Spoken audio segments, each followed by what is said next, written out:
Hey guys, what is up? It is Bibs7 here again, and welcome to another RuneScape 3 vlog style video here today.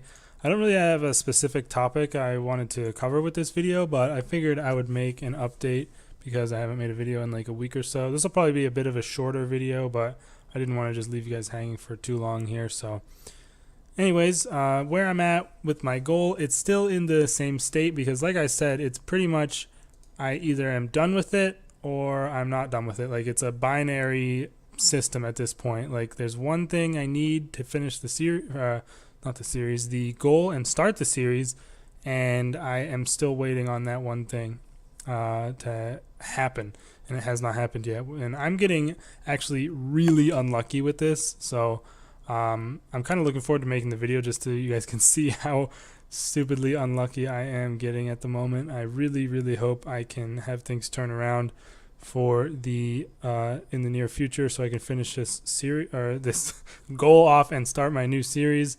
I really hope you guys are going to enjoy it. It is pretty crazy, the goal I'm going for, so it should make for a really good series and hopefully some interesting videos. But as a result of that, I've been on this account only really for the goal, so I haven't been doing too much to talk about or going for any other stuff at the moment, really. As you guys might be able to see in my chat, I just am selling my rune items because I forgot to sell them kind of before mining and smithing rework, and I don't really want to have to deal with all the certificates and stuff, whatever the hell they're doing to make it be a little bit less AIDS. But I've basically just took most of my rune items, my rune plate bodies, rune bars, all the rune items, and sold them off. All my addy bars as well, which is like 40k. This is like 36k rune maces that are selling, some rune hastas, and then my addy ore is in there.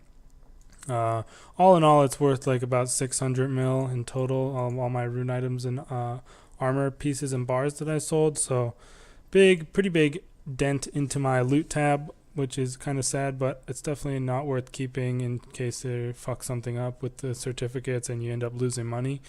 But I don't know, that's just my opinion. If you want to keep it and see what they have with those weird certificates, then by all means do it. But I am looking forward to the mining and smithing rework, mainly for the mining. I really want to see how the XP rates all shake out and see what it ends up being. Like, are Saren stones still going to be the best XP? Or like how good are they going to be? Are they going to lose their rates by a little bit but still be the best? It just is. I feel like it's going to change everything up, especially like if you are doing the 4-tick mining, or is it 4 ticks? 5 ticks? I don't remember how many ticks it is. You have to click once every like 4 or 5 ticks to keep the maximum XP rates, and that's like, I think it's like a 25% increase in your XP. So that's pretty massive, and as long as you're doing semi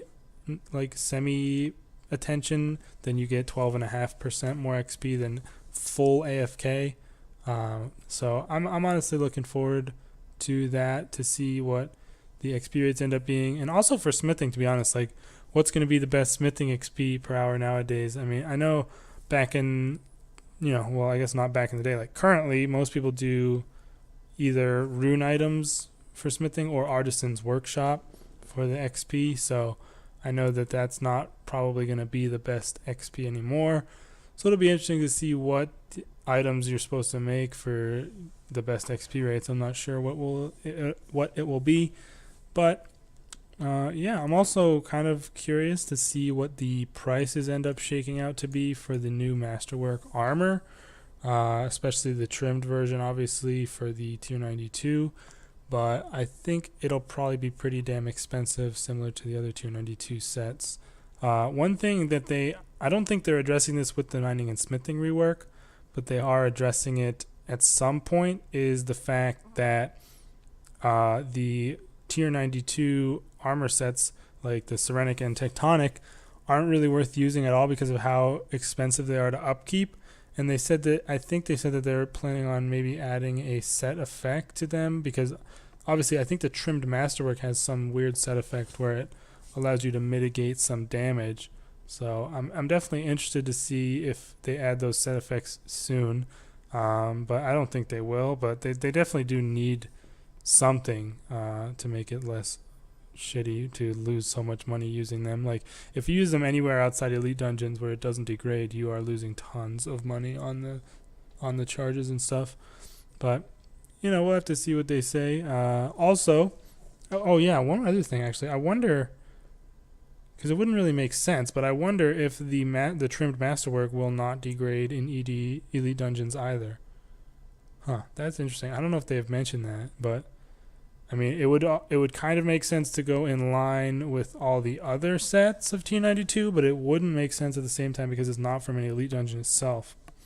We'll have to see what happens on that, I'm also really looking forward to Elite Dungeon 3, which comes out next month in February. I really am looking forward to them rebalancing the rewards for duo mode, because currently there is basically a zero reason to do the duo mode, because you get the same rates and the same loot as trio, and it's also obviously slower. There's really no benefit at all, but they're going to be adjusting it to make the duo loot a bit better than trio, so I'm looking forward to them doing that. Hopefully they make it a little bit worth doing compared to, I mean, like, obviously solo is like a million times better than either group mode.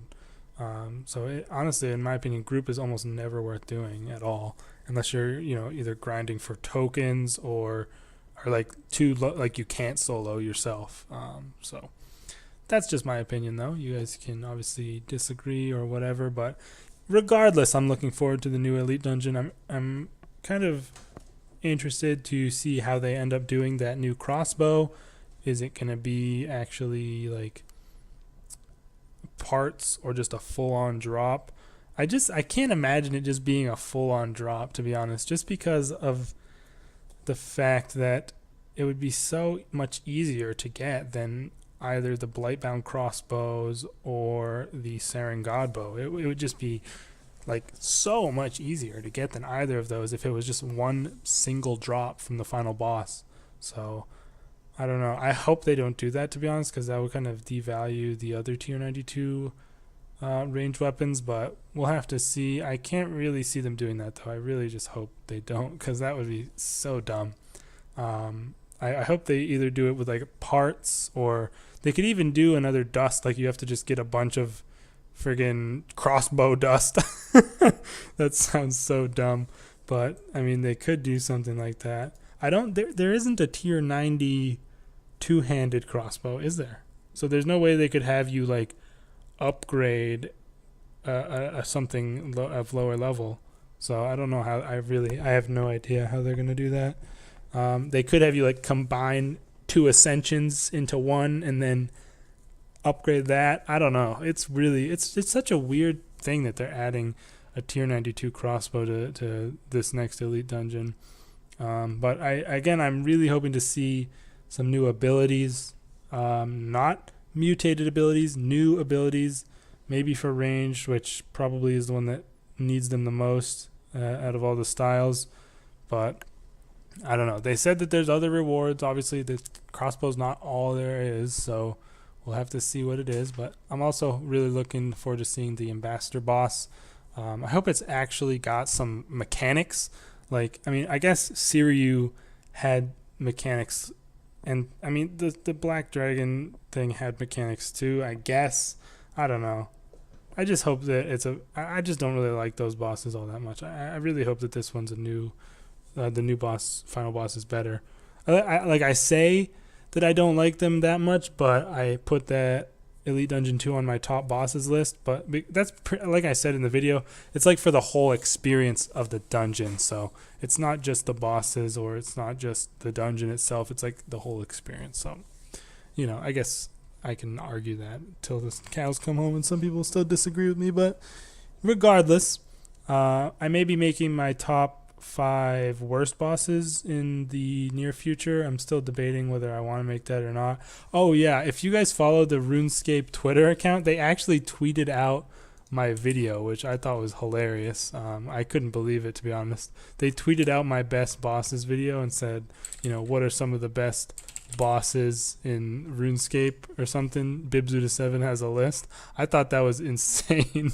Just because, I mean, obviously I don't have a whole ton of subscribers. Like I have a little over 2,000, but you know, probably like 80% of those, 90% are inactive from a long time ago. So, you know, I don't know how they found my video or whatever, but they did tweet it out, which I thought was pretty funny. That was like a couple weeks ago, maybe a week ago at this point, but still figured I'd mention that. But anyways, I didn't want to make this video too long, but we're going to go ahead. I think we can go ahead and end it off right here just to, you know, wrap things up. I just wanted to give you guys an update, let you know I'm not dead, still working on that stupid goal. I'm so honestly annoyed by how unlucky I'm getting, but I'm really like, when it's done, it's going to be so nice. So I'm really looking forward to getting that finished and starting the new series. But yeah, if I don't have it finished by like the end of this weekend, then I'll probably start working on that top 5 worst bosses video, and you guys can look forward to that. But either way, let me know what you've been up to in the comments. Happy New Year to you all, and I'll see you in the next video. Peace out.